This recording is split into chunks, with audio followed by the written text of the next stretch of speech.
Hello! I am Starla, the Storyteller, and I would like to tell you a story today. Now, the story I would like to tell you is The Little Red Hen. No, wait. I know you've heard the story of the Little Red Hen before, but you haven't heard it the way I'm going to tell it with you.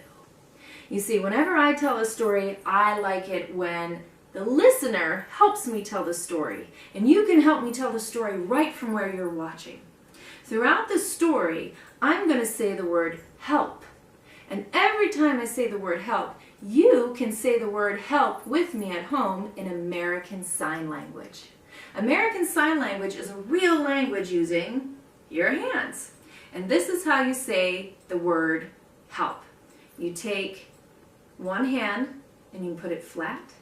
You take the other hand and you stick your thumb up like this, and you go help, help. Every time I say the word help, you can say help with me, and I'll be saying help as well. Are you ready? Okay. Once, not so very long ago, there lived a little red hen, and she was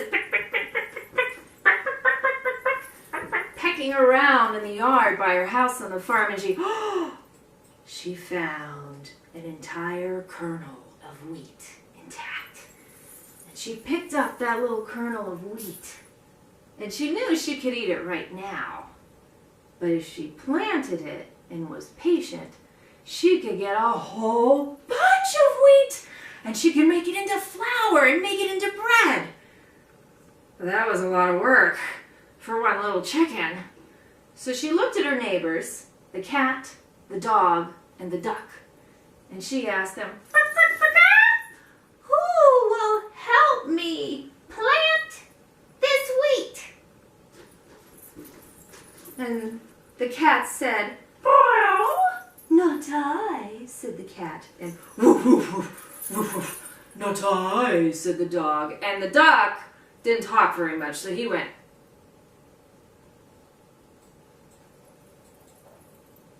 But did that little red hen quit?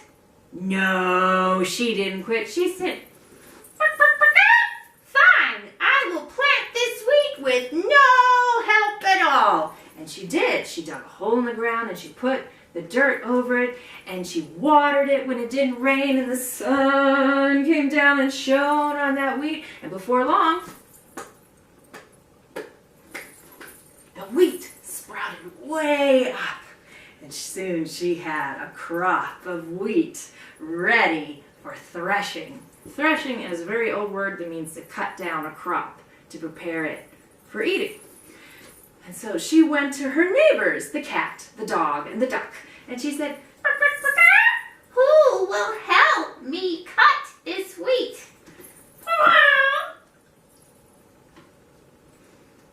"Not I," said the cat. "Woof, woof, woof. Woof, woof. Not I," said the dog, and the duck went.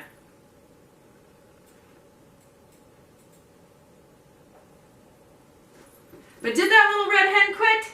No, she didn't quit. She said, "Fine, I'll cut it myself with no help at all." And she did. She cut down that wheat and she brought it to the threshing floor where they would get the kernels off of that wheat ready to take to the mill. Now she took all of those kernels, gathered them all up, put them in a great big, oh my gosh, it's so heavy, sack. And she looked at her neighbors who were like gawking at her through the window while she was doing this, and she goes, "Who will help me carry this heavy bag down to the mill? Won't one of you please?" "Oh, not I," said the cat. "Oh, that's a big bag. Not I," said the dog. And the duck went.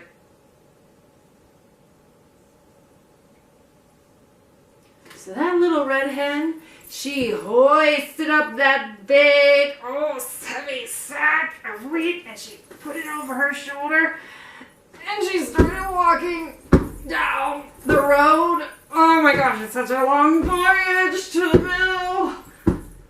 And as she was walking, down that road with that big heavy sack on her back.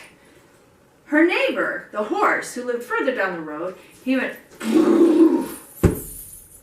"Why, little red hen, there is such a heavy bag on your back. Can't I help you carry that to the mill, ma'am?" "Yes!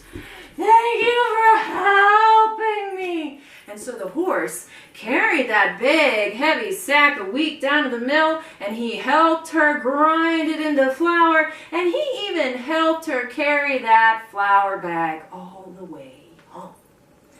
Now when she got home, and the flour was in the bag, and "Thank you," she called out to the horse, she got ready to make her bread. And she went over to her recipe box. And as she's gone through her recipe box, A, and then B for bread. And then what letter comes after B? C, right. And she saw, right after B for bread was C. And she looked at what was under B, flour. She looked under C, flour. She looked under B, butter. She looked under C, butter. "Forget bread, I'm making cookies," said the little red hen. And so she did, and she was mixing it up, and she got all the sweetness into those cookies, and oh, those cookies smelled so good. Can you smell those cookies? And that smell wafted up out of the kitchen, out of the window, all the way out to where her neighbors, the cat, the dog, and the duck were. And they smelled those cookies, and they ran to the window. And the little red hen,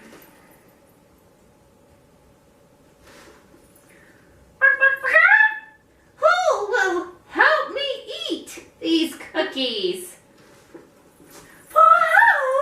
"I will," said the cat. "Woof, woof, woof, woof, woof, woof, woof. I will," said the dog. Said the duck. And that little red hen, she said, "You did not help me plant it, and they didn't help me cut it, and they didn't help me carry it to the mill. No, I'm not giving you my cookies. I do not want to reward your unkindness with cookies." And so she packed up her cookies into a box and started off to the other part of her house. And the cat, "Oh, maybe I should have helped." And she walked away. And then the dog, "Maybe I should have helped." And he walked away.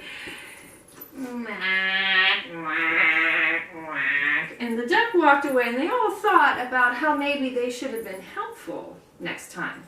But the little red hen did share her cookies with someone. Do you know who it is?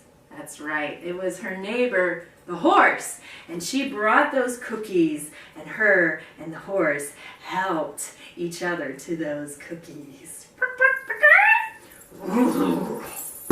"Thank you very much, Miss Red Hen. Wonderful cookies."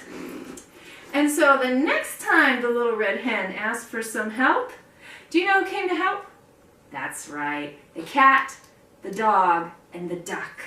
Because they learned that we all win when we help each other. Thank you so much for sharing this story with me today. I hope you have a wonderful rest of the day, and I will hear you tell me a story another time.